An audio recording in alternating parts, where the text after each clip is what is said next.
watching this video. If you are new to this channel, kindly like, subscribe and hit the bell icon for latest updates. Thanks and enjoy. Hello students, how are you? ਅੱਜ ਅਸੀਂ ਕਰਾਂਗੇ lesson 7th global warming. ਇਹ ਲਫ਼ਜ਼ ਅਸੀਂ ਇੰਨੀ ਵਾਰ ਸੁਣਦੇ ਆ, ਜਦੋਂ ਮੈਂ ਪਹਿਲੀ ਵਾਰ ਸੁਣਿਆ ਸੀ ਮੈਂ ਤੁਹਾਨੂੰ ਗਲੋਬਲ ਵਾਰਨਿੰਗ ਹੀ ਸਮਝਦਾ ਰਹਿੰਦਾ ਸੀ। ਓਕੇ, ਮੈਨੂੰ ਕਾਫੀ ਦੇਰ ਬਾਅਦ ਪਤਾ ਚੱਲਿਆ ਕਿ ਵਾਰਨਿੰਗ ਨਹੀਂ ਹੈ, ਵਾਰਮਿੰਗ ਹੈ। ਤੇ ਫਿਰ ਮੈਂ ਸੋਚਿਆ ਕਿ ਪਹਿਲਾਂ ਮੈਂ ਇਹਦਾ ਮਤਲਬ ਸਮਝਦਾ ਸੀ ਕਿ ਇਸ ਪ੍ਰਿਥਵੀ ਨੂੰ ਇੱਕ ਵਾਰਨਿੰਗ ਮਿਲ ਗਈ ਹੈ, ਠੀਕ ਹੈ, ਵੀ ਸੁਧਰ ਜਾਓ। ਤੇ ਹੁਣ ਇਹ ਨਵਾਂ ਲਫ਼ਜ਼ ਆ ਗਿਆ ਵਾਰਮਿੰਗ, ਇਹਦਾ ਕੀ ਮਤਲਬ ਹੋਇਆ? ਸੋ ਮੈਂ ਕਾਫੀ ਸਰਚ ਕੀਤੀ ਤੇ ਫਿਰ ਮੈਨੂੰ ਜਾ ਕੇ ਪਤਾ ਚੱਲਿਆ ਕਿ ਗਲੋਬਲ ਵਾਰਮਿੰਗ ਕਿਹਨੂੰ ਕਹਿੰਦੇ ਹਨ। ਸੋ ਆਓ ਆਪਾਂ ਵੀ ਹੁਣ ਇਹਦੇ ਬਾਰੇ ਜਾਣੀਏ ਕਿ ਗਲੋਬਲ ਵਾਰਮਿੰਗ ਕੀ ਚੀਜ਼ ਹੈ। ਓਕੇ, ਸੋ ਐਕਟੀਵਿਟੀ ਫਰਸਟ ਕੀ ਕਰਾਂਗੇ, ਆਪਾਂ ਨਵੇਂ ਵਰਡ ਸਿੱਖਾਂਗੇ। Let's learn the new words. The first one is global. Global ਕੀ ਹੁੰਦਾ?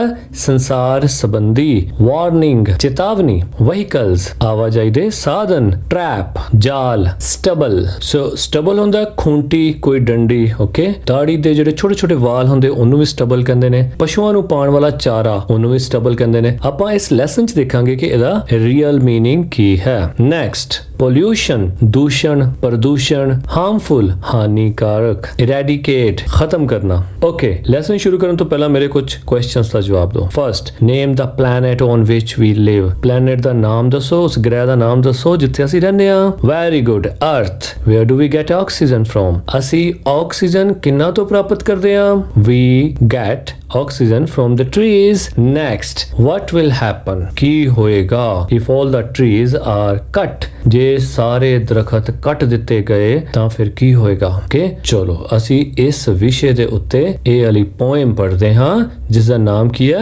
Global warming. ਓਕੇ, ਦੇਖੋ ਕਿੰਨਾ ਅੱਛਾ ਸਲੋਗਨ ਬਣਿਆ ਹੋਇਆ। ਧਰਤੀ ਇੱਕ ਫਲੈਗ ਦੇ ਥਰੂ SOS ਮੈਸੇਜ ਦੇ ਰਹੀ ਹੈ। SOS ਮੈਸੇਜ ਕਿਹੜਾ ਹੁੰਦਾ? ਸੇਵ ਆਵਰ ਸੋਲਸ, ਯਾਨੀ ਬਹੁਤ ਅਰਜੈਂਟ ਮੈਸੇਜ। ਓਕੇ, ਉਹ ਜੋ ਕੀ ਕਹਿ ਰਹੀ ਹੈ? Global warming. ਨਾਲ ਉਹ ਕਹਿ ਰਹੀ ਹੈ ਸੇਵ ਮੀ, ਮੈਨੂੰ ਬਚਾਓ। ਨੀਚੇ ਕਹਿ ਰਹੀ ਹੈ ਆਈ ਵਿਲ ਸੇਵ ਯੂ, ਫਿਰ ਮੈਂ ਤੁਹਾਨੂੰ ਵੀ ਬਚਾ ਲਵਾਂਗੀ। ਕਿਉਂਕਿ ਅਸੀਂ ਵੀ ਧਰਤੀ ਤੇ ਰਹਿੰਦੇ ਆ, ਜੇ ਅਸੀਂ ਧਰਤੀ ਨੂੰ ਨਹੀਂ ਬਚਾਵਾਂਗੇ ਤਾਂ ਧਰਤੀ ਸਾਨੂੰ ਨਹੀਂ ਬਚਾ ਪਾਏਗੀ। ਓਕੇ, ਅਸੀਂ ਵੀ ਨਾਲ ਹੀ ਖਤਮ ਹੋ ਜਾਾਂਗੇ। Okay, let's recite the poem. ਆਓ ਹੁਣ ਪੋਇਮ ਨੂੰ ਰਿਸਾਈਟ ਕਰੀਏ। ਓਕੇ, ਪਹਿਲਾਂ ਆਪਾਂ ਕੀ ਕਰਦੇ ਆ, ਅਸੀਂ ਪੋਇਮ ਨੂੰ ਪੜ੍ਹਦੇ ਆ ਤੇ ਇਹਦਾ ਜਿਹੜਾ ਵਹਾਅ ਹੈ, ਠੀਕ ਹੈ, ਇਹਦਾ ਜਿਹੜਾ ਵੇਗ ਹੈ, ਇਹਦਾ ਜਿਹੜਾ ਚਲਨ ਹੈ, ਇਹਨੂੰ ਇੰਜੋਏ ਕਰਦੇ ਆ। ਦੇਖੋ ਕਿੰਨੀ ਅੱਛੀ ਤਰ੍ਹਾਂ ਪੋਇਮ ਜਿਹੜੀ ਹੈ ਤੁਰਦੀ ਜਾਂਦੀ ਹੈ। Let's start. Cutting of trees is giving us a warning that there is an increase in global warming. It's increasing day by day. We all are aware. To control it, we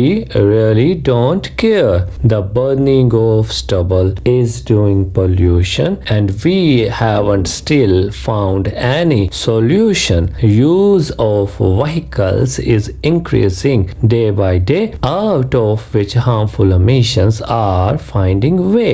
High use of fertilizer has raised Earth's temperature, which is indeed a threat to Mother Nature. Our life will soon become a dreadful hell, and on this planet it will be difficult to dwell.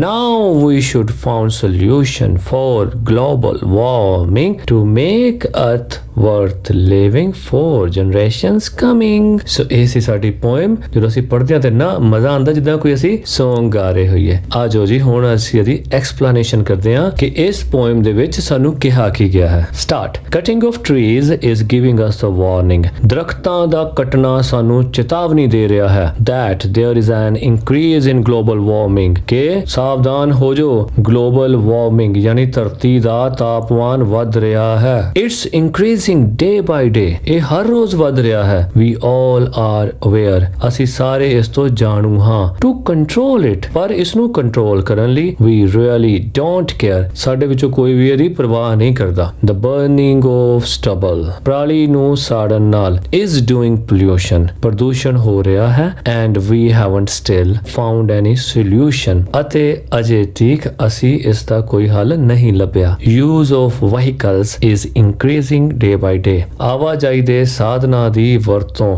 दिन ब दिन ਵੱਧ ਰਹੀ ਹੈ। Out of which harmful emissions are finding way, ਉਹਨਾਂ ਚੋਂ ਨਿਕਲਣ ਵਾਲਾ ਧੂਆਂ ਆਪਣਾ ਪਸਾਰ ਕਰ ਰਿਹਾ ਹੈ। ਹਾਈ use of fertilizers, ਕਿੰਨੀਆਂ ਜ਼ਿਆਦਾ ਵਰਤੀਆਂ ਜਾਣ ਵਾਲੀਆਂ ਖਾਦਾਂ has raised earth's temperature, ਉਹਨਾਂ ਨੇ ਵੀ ਧਰਤੀ ਦਾ ਟੈਂਪਰੇਚਰ ਵਧਾ ਦਿੱਤਾ ਹੈ, which is indeed a threat to mother nature, ਜਿਹੜੀ ਕਿ ਸੱਚਮੁੱਚ ਸਾਡੀ ਕੁਦਰਤ ਰੂਪੀ ਮਾਂ ਨੂੰ ਇੱਕ ਥ੍ਰੈਟ ਹੈ, ਧਮਕੀ ਹੈ। our life will soon become a dreadful hell, ਸਾਡੀ ਜ਼ਿੰਦਗੀ ਜਲਦੀ ਹੀ ਬਣ ਜਾਵੇਗੀ ਇੱਕ ਭਿਆਨਕ ਨਰਕ। and on this planet, ਅਤੇ ਇਸ ਗ੍ਰਹਿ ਉੱਤੇ it will be difficult to dwell ਹੁੰਦਾ ਨਿਵਾਸ ਕਰਨਾ, ਬਹੁਤ ਔਖਾ ਹੋ ਜਾਏਗਾ ਇੱਥੇ ਰਹਿਣਾ, ਨਿਵਾਸ ਕਰਨਾ। now we should find solution for global warming, ਹੁਣ ਸਾਨੂੰ ਲੱਭਣਾ ਚਾਹੀਦਾ ਕੋਈ ਨਾ ਕੋਈ ਹੱਲ ਇਸ global warming the to make earth worth living, ਤਾਂ ਕਿ ਸਾਡੀ ਇਹ ਅਰਥ ਰਹਿਣ ਦੇ ਯੋਗ ਹੋ ਜਾਵੇ for generations coming, ਤੇ ਇਕੱਲੇ ਸਾਡੇ ਰਹਿਣ ਦੇ ਯੋਗ ਨਾ ਹੋਵੇ, ਜਿਹੜੀਆਂ ਆਉਣ ਵਾਲੀਆਂ ਪੀੜ੍ਹੀਆਂ ਹਨ ਉਹਨਾਂ ਦੇ ਰਹਿਣ ਦੇ ਵੀ ਇਹ ਯੋਗ ਹੋ ਜਾਵੇ। ਓਕੇ, ਬਹੁਤ ਅੱਛੀ ਪੋਇਮ, ਥੋੜੇ ਸ਼ਬਦਾਂ ਦੇ ਵਿੱਚ ਵੱਡਾ ਮੈਸੇਜ। ਓਕੇ, ਸੋ ਅਸੀਂ ਵੀ ਕੋਸ਼ਿਸ਼ ਕਰਨੀ ਹੈ ਕਿ ਇਸ ਧਰਤੀ ਨੂੰ ਗਲੋਬਲ ਵਾਰਮਿੰਗ ਤੋਂ ਬਚਾਇਆ ਜਾ ਸਕੇ। ਇਹਦੇ ਵਿੱਚ ਤੁਸੀਂ ਬਹੁਤ ਵੱਡਾ ਕੰਮ ਕਰ ਸਕਦੇ ਹੋ, ਆਪਣੀ ਲਾਈਫ ਦੇ ਵਿੱਚ ਸਿਰਫ ਇੱਕ ਪੌਦਾ ਲਗਾ ਸਕਦੇ ਹੋ, ਠੀਕ ਹੈ? ਤੇ ਸਿਰਫ ਪੌਦਾ ਲਗਾਉਣਾ ਨਹੀਂ, 100 ਪੌਦੇ ਲਗਾਉਣ ਨਾਲੋਂ ਚੰਗਾ ਹੈ 10 ਪੌਦੇ ਲਗਾਏ ਜਾਣ ਤੇ ਉਸ ਦੇ ਜੀਵਨ ਦੀ ਰੱਖਿਆ ਕੀਤੀ ਜਾਵੇ। ਤੁਸੀਂ ਕਈ ਵਾਰ ਦੇਖਦੇ ਹੋਵੋਗੇ ਅਖਬਾਰਾਂ 'ਚ ਆਉਂਦਾ ਹੈ ਕਿ ਇਸ ਆਰਗੇਨਾਈਜੇਸ਼ਨ ਨੇ ਲੱਖ ਪੌਦੇ ਲਗਾਏ, ਇਸ ਸੰਸਥਾ ਨੇ ਇੰਨੇ ਪੌਦੇ ਲਗਾਏ, ਪਰ ਉਸ ਤੋਂ ਬਾਅਦ ਉਹਨਾਂ ਪੌਦਿਆਂ ਦੀ ਸੁਰੱਖਿਆ ਕੌਣ ਕਰਦਾ ਹੈ, ਉਹਨਾਂ ਨੂੰ ਪਾਣੀ ਕੌਣ ਦਿੰਦਾ ਹੈ, ਇਹ ਕੌਣ ਦੇਖਦਾ ਹੈ ਕਿ ਪੌਦੇ ਲਗਾਉਣ ਵੇਲੇ ਕਿਹੜੀਆਂ-ਕਿਹੜੀਆਂ ਗੱਲਾਂ ਦਾ ਧਿਆਨ ਰੱਖਣਾ ਚਾਹੀਦਾ ਸੀ। ਸੋ ਇਹ ਸਾਰੀਆਂ ਚੀਜ਼ਾਂ ਦੇਖਦੇ ਹੋਏ ਟੋਆ ਕਿੰਨਾ ਪੁੱਟਣਾ ਚਾਹੀਦਾ ਹੈ, ਠੀਕ ਹੈ? ਕਿਉਂਕਿ 1 ਤੋਂ 7 ਜੁਲਾਈ ਨੂੰ ਅਸੀਂ ਕੀ ਮਨਾਉਂਦੇ ਹਾਂ? ਵਣ ਮਹਾ ਉਤਸਵ। ਓਕੇ, ਸੋ ਪੌਦਿਆਂ ਬਾਰੇ ਗੱਲਾਂ ਅਸੀਂ ਕੱਲੀਆਂ ਵਣ ਮਹਾ ਉਤਸਵ ਵਾਲੇ ਵੀਕ ਵਿੱਚ ਨਹੀਂ ਕਰਨੀਆਂ, ਬਲਕਿ ਸਾਰੀ ਉਮਰ ਹੀ ਸਾਨੂੰ ਇਹਨਾਂ ਬਾਰੇ ਸੋਚਣਾ ਚਾਹੀਦਾ ਹੈ ਤਾਂ ਕਿ ਸਾਡੀ ਇਹ ਧਰਤੀ ਆਉਣ ਵਾਲੀਆਂ ਪੀੜ੍ਹੀਆਂ ਲਈ ਰਹਿਣ ਯੋਗ ਬਣ ਸਕੇ। ਸੋ ਇਹ ਸੀ ਸਾਡੀ ਪੋਇਮ